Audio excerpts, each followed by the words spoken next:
هو في النهارده حاجة اسمها مستحيل؟ لا، اوعى تقول في حاجة النهارده اسمها مستحيل. النهارده بالذات مفيش حاجة اسمها مستحيل.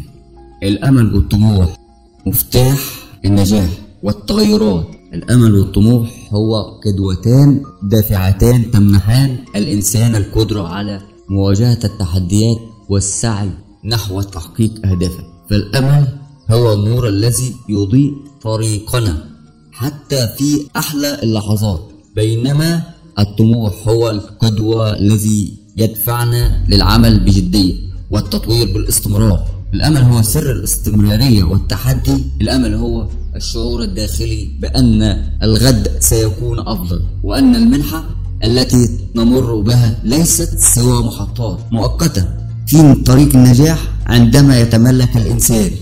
الأمل هو يصبح أكثر قدرة على تجاوز العقوبات وتحويل الفشل إلى الدرس يدفع نحو النجاح. الطموح هو المحرك نحو الإنجازات. لا تتأثر ولا تخاف، اسعى. فأما الطموح هو الرغبة على تحقيق القوة في تحقيق الأهداف والتقدم.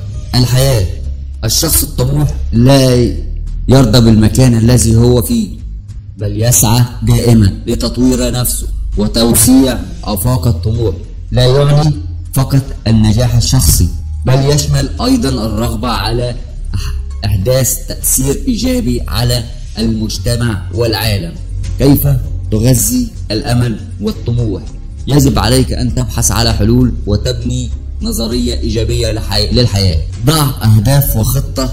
عندما تكون هناك رؤية وأهداف محددة يصبح تحقيق أكثر سهولة. الاستمرارية في التعليم وتطوير المهارات والمعرفة يساعدك على تحقيق أهدافك وعملك وطموحك. مراقبة الأشخاص وصاحب الأشخاص الإيجابيين. المثابرة، النجاح لا يأتي بين ليلة وشهور وأيام، يطلب جهد مستمر. ما دام في قلبي حلم كبير راح أحقق مهما يصير. امشي في طريقك، لا تخاف، النور جواك بيناديني.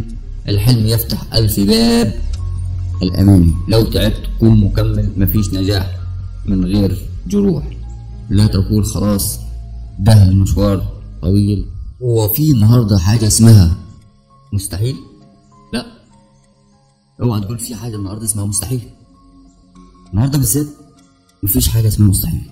الأمل والطموح مفتاح النجاح والتغيرات. الأمل والطموح هو قدوتان دافعتان تمنحان الإنسان القدرة على مواجهة التحديات والسعي نحو تحقيق أهدافه. فالأمل هو النور الذي يضيء طريقنا حتى في أحلى اللحظات، بينما الطموح هو القدوة الذي يدفعنا للعمل بجدية والتطوير بالاستمرار. الأمل هو سر الاستمرارية والتحدي. الأمل هو الشعور الداخلي بأن الغد سيكون أفضل، وأن المنحة التي نمر بها ليست سوى محطات مؤقتة في طريق النجاح عندما يتملك الإنسان. الأمل هو يصبح أكثر قدرة على تجاوز العقوبات وتحويل الفشل إلى الدرس يدفع نحو النجاح. الطموح هو المحرك نحو الإنجازات. لا تتأثر ولا تخاف، اسعى. فأما الطموح هو الرغبة على تحقيق القوة في تحقيق الأهداف والتقدم. الحياة، الشخص الطموح لا يرضى بالمكان الذي هو فيه، بل يسعى دائما لتطوير نفسه وتوسيع آفاق. الطموح لا يعني فقط النجاح الشخصي، بل يشمل أيضا الرغبة على إحداث تأثير إيجابي على المجتمع والعالم. كيف تغذي الأمل والطموح؟ يجب عليك أن تبحث على حلول وتبني نظرية إيجابية للحياة. ضع أهداف وخطة. عندما تكون هناك رؤية وأهداف محددة يصبح تحقيق أكثر سهولة. الاستمرارية في التعليم وتطوير المهارات والمعرفة يساعدك على تحقيق أهدافك وعملك وطموحك. مراقبة الأشخاص وصاحب الأشخاص الإيجابيين.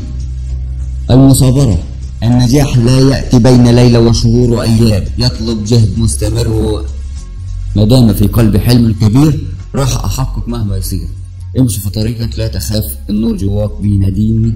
الحلم يفتح ألف باب الأماني. لو تعبت كن مكمل، مفيش نجاح من غير جروح.